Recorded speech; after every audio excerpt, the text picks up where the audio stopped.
A brand do NXT se tornou parte essencial da identidade da WWE, principalmente desde o lançamento do WWE Network, e na era inicial, em que os especiais do TakeOver eram consistentemente excelentes, os fãs passaram a acompanhar a Brands como uma janela para o futuro da empresa, além de ser um produto extremamente divertido por si só. No entanto, não foi o primeiro modelo de desenvolvimento da WWE.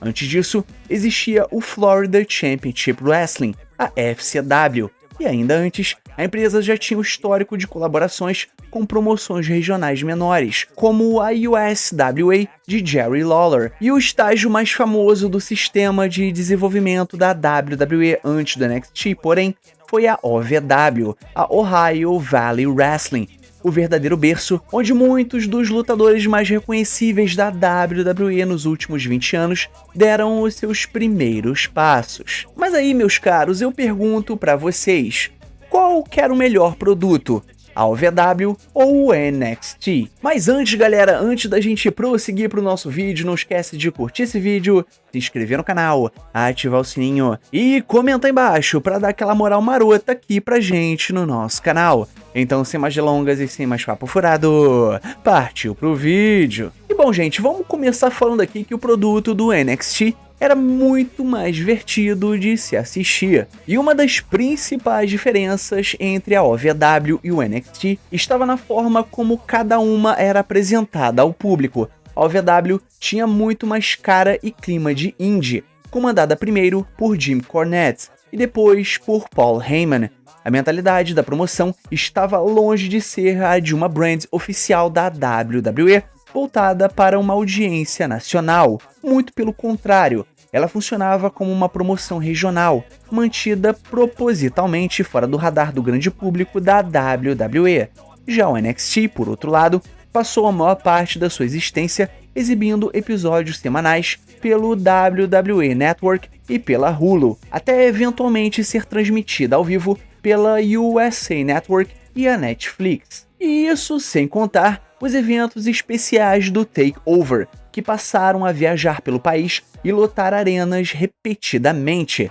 Parte dessa diferença se deve às escolhas de modelo de negócio, e outra parte por ser atribuída à visão e liderança de Triple H na época, mas o fato é que o NXT se tornou uma das brands mais quentes do mundo da luta livre na época, especialmente para os fãs com uma sensibilidade mais voltada para as promoções indies, que priorizam qualidade de luta em vez de grandes personagens e espetáculos. O NXT entregava um produto extremamente envolvente. Isso fez com que a brand conquistasse uma base de fãs apaixonada e fiel, algo que a OVW nunca chegou a alcançar nesse nível. Agora vamos comparar aí as principais estrelas que o NXT e a OVW revelaram para a WWE. Embora a OVW tivesse a aparência e o clima de uma promoção bem menor do que o NXT, é impossível ignorar o seu histórico de sucesso. A OVW foi o verdadeiro campo de treinamento de alguns dos maiores nomes da história da luta livre, incluindo Brock Lesnar, John Cena, Randy Orton e Batista, todos eles futuros main eventers da WrestleMania, vencedores do Royal Rumble e múltiplos campeões mundiais. E apesar do NXT ter construído uma reputação fortíssima como um produto extremamente divertido e elogiado pelos fãs, a lista de talentos que realmente se transformaram em grandes estrelas de main events não chega a ser tão impressionante quanto muitos gostam de acreditar. Seth Rollins é provavelmente o maior caso de sucesso, mas sua passagem pelo NXT foi curta e aconteceu ainda nos primeiros dias da brand, antes mesmo dela se consolidar como o famoso NXT Black and Gold, que os fãs costumam lembrar.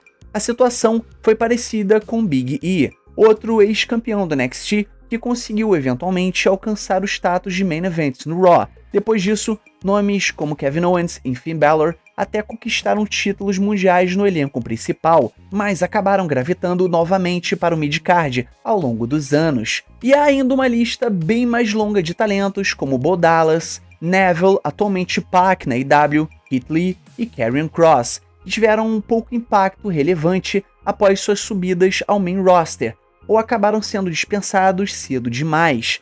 antes mesmo de terem uma chance real de se estabelecer. Agora, onde o NXT realmente se destaca é do lado feminino, revelando nomes como Becky Lynch, Charlotte Flair, Sasha Banks, Bayley e Asuka, todas figuras fundamentais da divisão moderna da WWE. Ainda assim, mesmo com esse sucesso, o NXT não consegue se comparar totalmente ao peso histórico dos maiores nomes que a OVW produziu. E vale muito a pena a gente lembrar aqui que a OVW foi um verdadeiro território de desenvolvimento. No fim das contas, comparar OVW e NXT é quase como comparar maçãs com laranjas. E por que eu falo isso? Bom, quando se leva em conta a época, a estética e até o tipo de talento disponível em cada período, a OVW foi responsável por lançar alguns dos maiores talentos caseiros da história da WWE, estrelas que foram moldadas praticamente do zero absoluto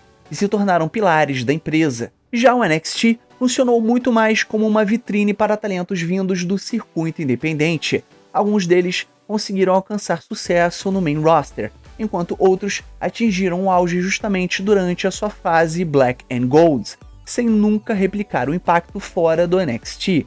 E se a verdadeira missão de um território ou marca de desenvolvimento é preparar lutadores para brilhar no elenco principal, então isso acaba sendo um ponto negativo para o NXT, e ao mesmo tempo um grande mérito da OVW. E por mais empolgante que o NXT fosse como produto, sempre ficou bastante claro que existia uma divisão criativa entre a visão de Triple H e de Vince McMahon na época, e talvez a versão atual do NXT consiga alinhar melhor essas duas filosofias, mas isso só o tempo vai dizer. Mas o que já é certo é que a OVW preparou o terreno para o main roster de forma extremamente eficaz. E a discussão sobre qual foi melhor, NXT ou OVW, depende muito do que cada fã valoriza mais: poder de estrela ou qualidade em ringue, sucesso dentro do desenvolvimento ou conquistas no elenco principal. Embora muitos fãs de hardcore guardem com carinho a era Black and Gold do NXT, é difícil discutir com os resultados de longo prazo que a OVW acabou entregando. Mas agora, galera, agora eu quero saber de vocês. Qual aí território de desenvolvimento funcionou melhor na sua opinião? OVW ou NXT? Não esquece de deixar a sua opinião aqui embaixo nos comentários. Então, galera, não esquece de curtir esse vídeo, se inscrever no canal, ativar o sininho e comentar embaixo tudo isso que eu passei pra vocês, beleza? E o mais importante, é claro, somos Pro Wrestling. Valeu e fui!